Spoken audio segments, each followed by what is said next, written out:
तर राम राम मंडळी, welcome to my new vlog.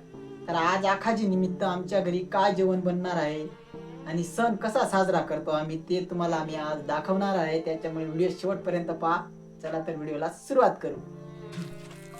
इकडं मस्त चालू आहे बरं का पुरण गाळण्याचं काम.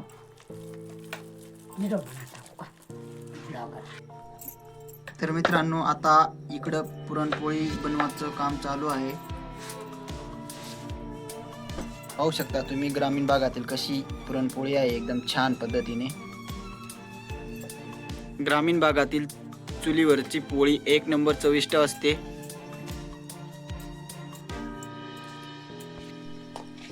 तर फायनली आता घागरला सजवायचं.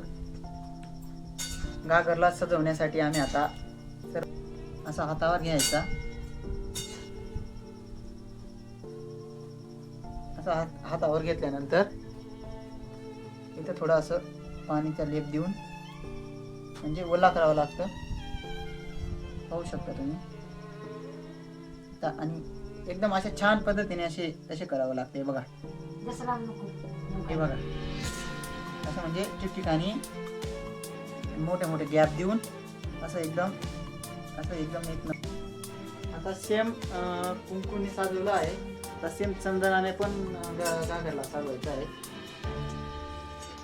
आता कुंकुने या साईडला लावला आहे, म्हणजे हा मधला जो भाग आहे ना त्यामध्ये आपल्याला असं गोळीने म्हणजे चंदनाच्या लेपने सजवायचं आहे. त्या गॅपने आपण जो गॅप सोडला होता तो गॅपने थोडं पातळ वाटतंय, त्याच्यामुळे आपल्याला थोडं घट्ट करावं लागेल. एकदम क्लिअर असं बसतंय बघा, तुम्ही पाहू शकता.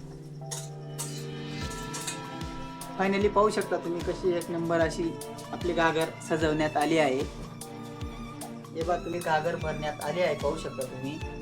घागरवरती ठेवण्यात आला आहे आंब्याचे 5 पान, वरती पोळी, कुरडई, सोळी, सांजुरी. पाहू शकता तुम्ही एक नंबर अशी घागर भरण्याचं काम चालू आहे आपलं. त्या साईडला आपला आहे देवारा, या साईडला आहे आपली गौ.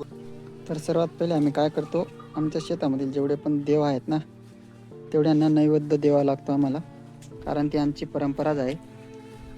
सर्वात पहिले आपण देवावर पाणी टाकू. पाणी वगैरे टाकून गेल्यावर थोडं पाणी म्हणण्यासाठी ते नैवेद्य इथून असं हळूच लगेच पाय बी पडून घ्यायचा. तर सर्वात आता घागरीला, काही देवाऱ्याला, गौराई मातेला आपण नैवेद्य दिला आहे. सर्व काही आता झालं आहे. आता आपण जेवणाला बसायची तयारी आहे. जेवण छान प्रकारे बनवलं आहे, बघू शकता तुम्ही. एका थाटमध्ये रस पोळी, रशी भात असं एक. तर आजचा व्लॉग एवढाच होता. भेटू लवकरच एक पुढच्या व्लॉगमध्ये. तोपर्यंत रामकृष्ण हरी.